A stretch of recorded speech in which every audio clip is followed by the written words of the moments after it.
Saint Now has been the chant of Pope John Paul II's impatient fans since his death in 2005. Only 6 years later, the healing of this ailing Costa Rican woman was credited as his second required miracle. Pope Francis was then asked by the people in charge of the canonization when he wanted to schedule it, says Jesuit priest and Vatican watcher Thomas Rees. And Pope Francis's response was, well, what about John the 23rd?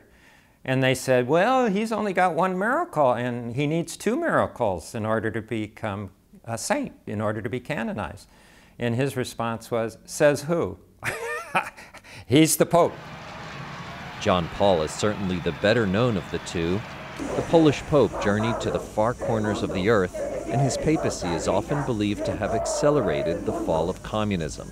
John the 23rd only became Pope in 1958 because the cardinals couldn't decide whom they wanted, says Rees. He was an old man.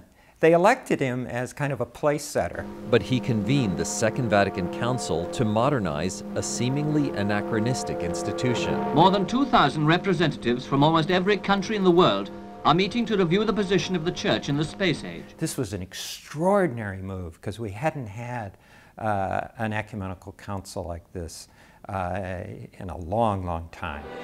The council decided Mass no longer had to be in Latin and opened a dialogue with other faiths.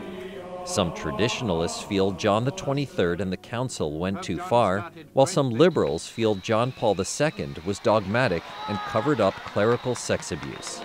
Francis wants to reconcile these groups, says Rees. So this is a symbolic way for him to say, we're all one family, we're all united by Jesus Christ, and we can all come together to celebrate both of these men.